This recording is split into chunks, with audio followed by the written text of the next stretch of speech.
hari umugore umwe wabuze amahoro mu muryango bitewe n'uko nta rubyaro yabonaga.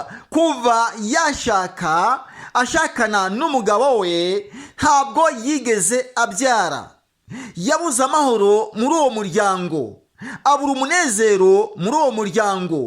Ariko icyo yakundaga, yikundiraga gusenga, agendera ku masezerano, kugeza igihe umuryango umwangiye, n'umugabo nawe abasha kumutoteza, ndetse igihe kiragera amubwira yuko ari buze kumusezerera.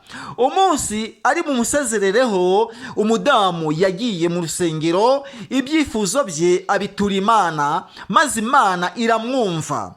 Agera mu iyerekwa, kuri aritari yaje kuhabona uduseke dutatu. Agaseke ka mbere kari ak'umwana, aka kabiri kari ak'amahoro, aka gatatu kari ak'umugisha. Agiye kumva ijwi riramubwira riti, mukobwa, hitamo agaseke ushaka.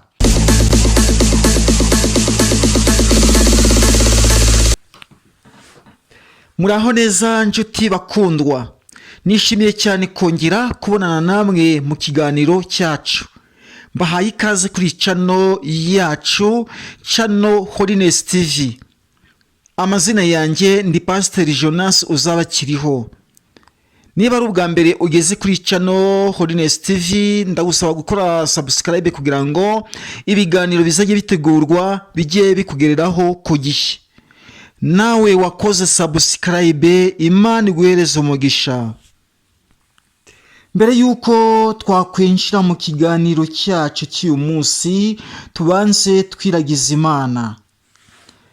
Uhoraho murengezi w'ubugingo, turagushimye, izina ryawe rihimbazwe.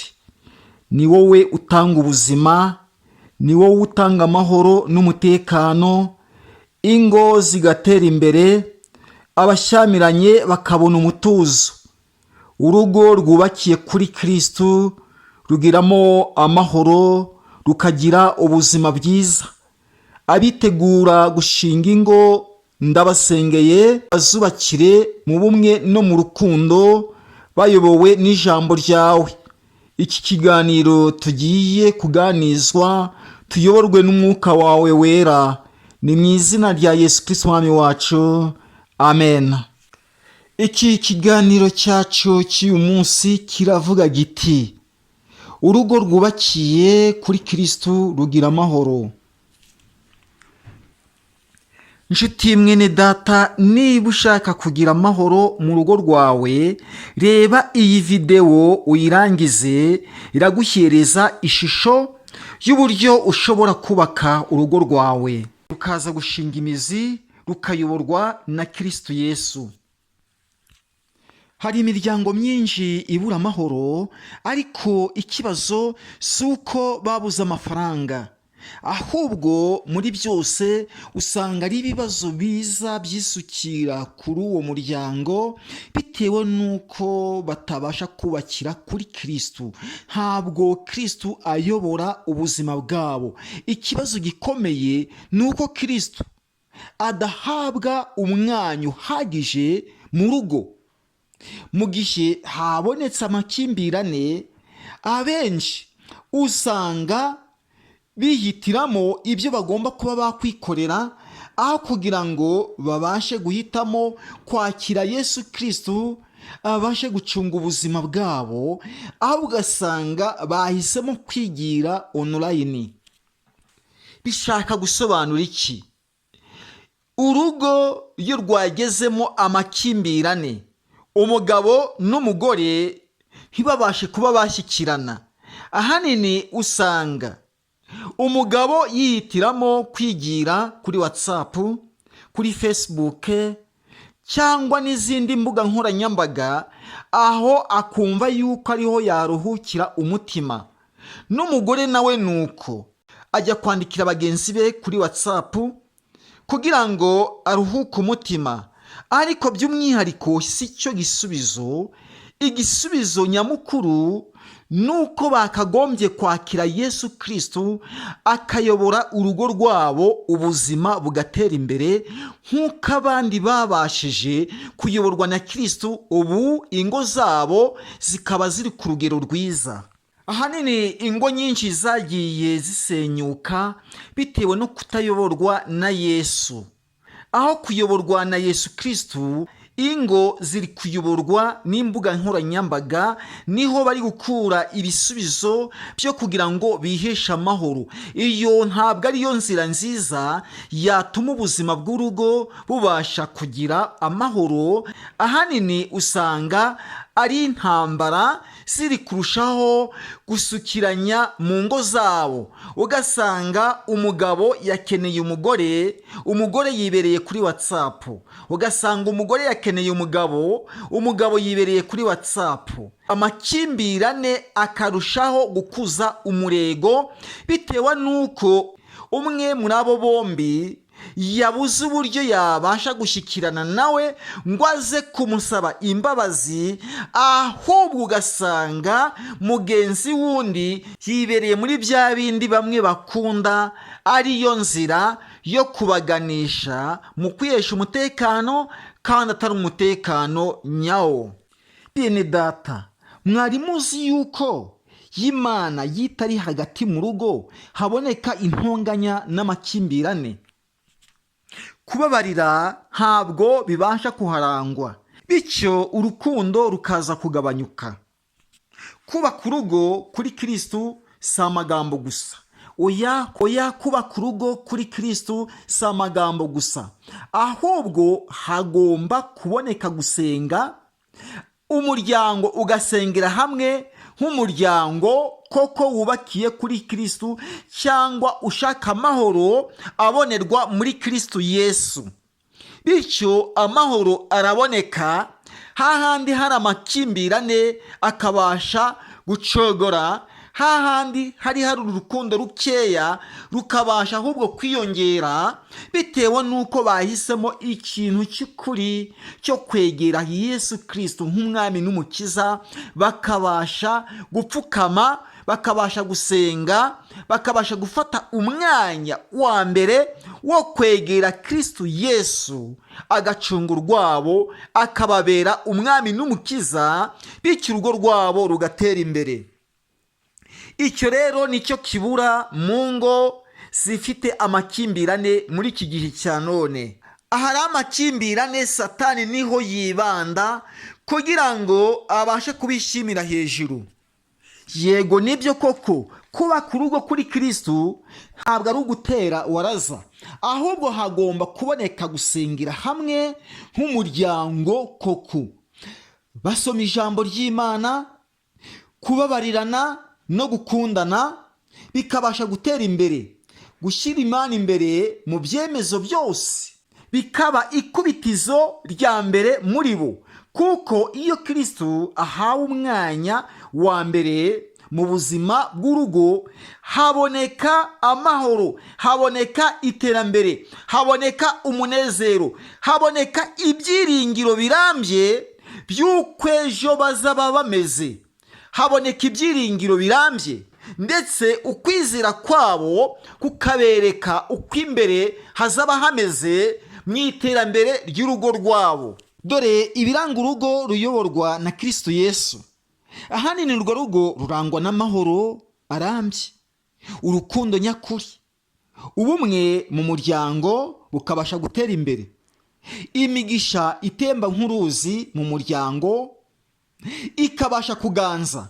Muvandimwe, ndakugira inama, niba urugo rwawe rutubakiwe kuri Kristo, tangira uyu munsi, hamagara Imana mu rugo rwawe, shyira Yesu Kristo imbere kuruta byose. Imana izabasha kuzuza amahoro, hahandi habuze amahoro habasha kwiganza amahoro. Rwa rugo rwari rwarahawe akato bitewe n'uko rubonekamo amakimbirane, bityo mu gihe habonetse Kristo mu buzima bwabo, abenshi bazaza barugana bibaza uburyo urwo rugo rwabonye amahoro, ya makimbirane akaba yaracitse, bizabayobera. Bityo rero urugo rwawe hamagara Kristo arugeremo, hamagara Yesu Kristo abashe kubayobora, abashe kuyobora ubuzima bwanyu. Urugo, umuryango uzaba mugari, umuryango wubakiye kuri Kristo, umuryango ugira amahoro, imigisha ikabasha kugwira mu buzima bw'urwo rugo, bityo hazaboneka amahirwe arambye.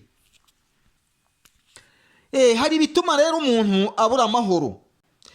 Ahanini uzasanga ingo zirimo ziryanaryana, ahanini ari ukubura urubyaro. Kubura urubyaro bibuza amahoro umudamu washakiye muri uwo muryango, bityo gucana inyuma bikabasha kugwira, bitewe n'uko buri wese agira urwikwekwe, ati sinjye ubyara, umugabo sinjye ubyara. Umugabo agaca inyuma y'umugore, iyo ageze agafatirwayo, amahoro akaza kubura muri urwo rugo. Si urugo yafatiwemo nta mahoro abonekamo, hamwe n'umudamu we nta mahoro azarubonekamo, bityo hazaboneka amakimbirane bitewe no kubura urubyaro. Umudamu nawe hari igihe aca inyuma y'umugabo agiye gushakisha umwana, iyo ageze akaza gufatwa, nta mahoro aboneka, no mu rugo hakaboneka gusendwa. Icyo gihe rero kubaka urugo bizagorana. Ibyo nabyo bituma amahoro abura mu muryango. Ikindi gituma amahoro abura mu muryango, umugore agomba gushakira mu muryango umugabo we yatoranije, ariko umuryango utabishaka, umuryango udashaka uriya mugore, kandi umugabo yamwitoranyirije amukunze, bumvikana, bumva yuko urwabo ruzatera imbere mu gihe bazaba bari kumwe, ariko umuryango ntushaka uriya mugore. Ahanini ibitotezo bizaboneka, guharabika uwo mudamu bizaboneka, umugabo ntabwo azabona amahoro mu rugo, n'umugore nawe ntabwo azabona amahoro mu rugo. Ahanini umugore azahoza umugabo ku nkeke, ati twimuke tuve muri uyu muryango. Umugabo nawe ati uranjyana hehe, ariko uranjyana hehe? Wakwishatsemo igisubizo ukihuza n'uyu muryango, kandi igisubizo cyarabuze, ahubwo nuko umuryango udashaka uriya mugore. Ibibazo bizotota muri urwo rugo, kubaka bizagorana. Icyo nacyo nicyo kibuza umudendezo mu bashakanye mu rugo rwabo. Ikindi kiza ari icya gatatu gituma umuryango ubura amahoro, ahanini nuko umudamu azakunda kurwaragurika cyangwa umugabo agakunda kurwaragurika, umwe muri bombi akabasha kwivovotera undi, bityo amahoro ntabwo azaboneka muri uwo muryango.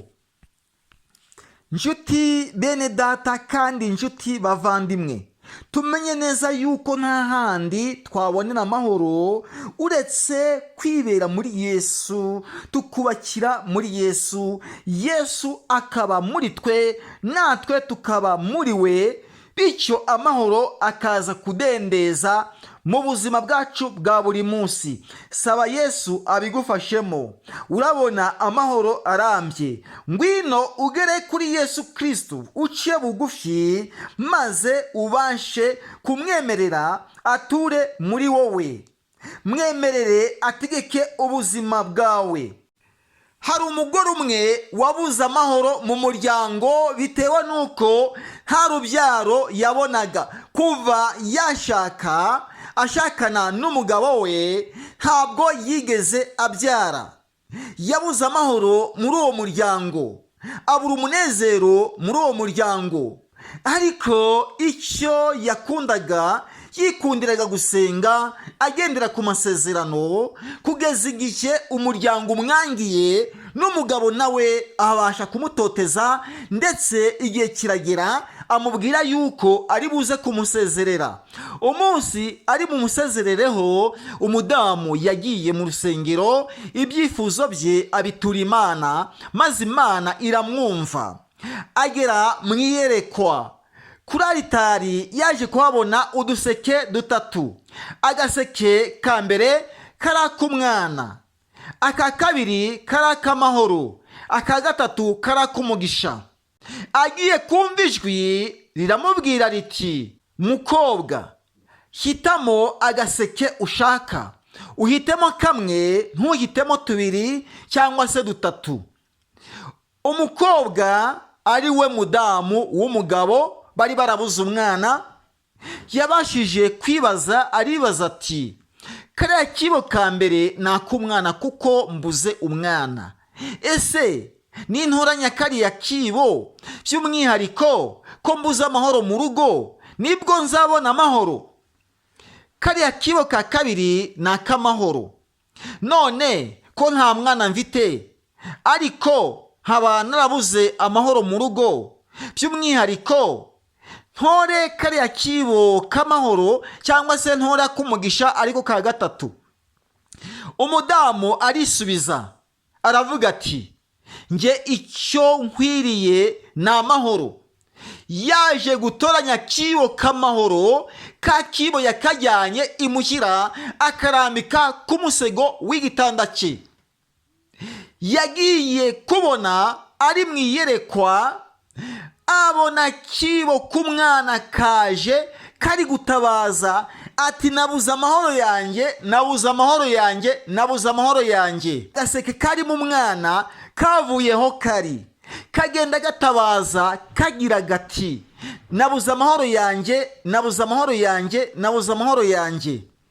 N'agaseke karimo umugisha nako kavaho karimo gatabaza kati, nabuze amahoro yanjye, nabuze amahoro yanjye, nabuze amahoro yanjye.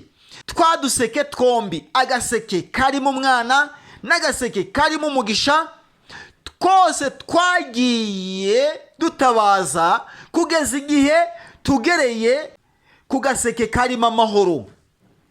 Agaseke karimo umwana karavuga kati, mbonye amahoro yanjye. N'akarimo umugisha nako karavuga kati, mbonye amahoro yanjye. Bityo kagaseke karimo amahoro kabasha kumva yuko kunganiwe n'uduseke twombi, maze twa duseke twombi tubasha kwishimira y'amahoro. Wa mudamu nibwo yabashije kumva muri we hagezemo ibinezaneza muri iryo joro yaraye asamye. Ibimenyetso byo gusama ntabwo byatinze, byahise bigaragara, maze umudamu aza kubibwira umugabo. Umugabo yumva arumiwe, igihe kiragera, umwana araboneka. Bavandimwe, ahatari amahoro haboneka imivurungano. Umudamu nuko nk'uko yakiye Yesu Kristo gusumbya ibindi byose, Yesu amuyobora inzira. Ahari harabuze amahoro haboneka amahoro. Ntabwo yakurikiye umugisha, ntiyakurikiye umwana, ahubwo yakurikiye amahoro, kuko amahoro niyo ya mbere. Iyo wabuze amahoro byose bibura umutekano. Iyo wabonye amahoro, umutekano uraboneka. Imana ibagirire neza, mwubake ingo zanyu zishingire kuri Kristo. Kristo ayobore ubuzima bwanyu, nibwo imiryango izabasha kugirirwa icyizere cy'uko Kristo yatashye muri uwo muryango, Kristo yatashye muri iyo miryango, ya yindi ibonekamo amakimbirane Kristo yarangije kwigeramo, bityo umuryango cyangwa imiryango ikagira abayigana. Nimugire amahoro, ingo zanyu zubakirwe kuri Kristo Yesu. N'abitegura kuzishinga Imana ibahereze umugisha, zizubakwe mu bumwe no mu rukundo, amahoro ajya aganza iwanyu, ajya aganza iwacu. Imana ibahereze umugisha. Wowe watsinzwe n'urubanza, ngwino dusenge. Wowe wifuza yuko urugo rwawe rwagira amahoro, ngwino dusenge. Wowe wifuza yuko ushaka kuzubaka urugo rwawe ukarwubakira kuri Kristo, ngwino dusenge. Mwami Imana yacu, ni wowe utanga umugisha ugatanga amahoro. Ingo zabuzemo amahoro zikabona amahoro mu gihe babashije kukwiyegurira. Iri jambo rigirire uwo ari we wese umumaro, kugira ngo ingo zabo zitere imbere. Ni mu izina rya Yesu Kristo umwami wacu. Amen.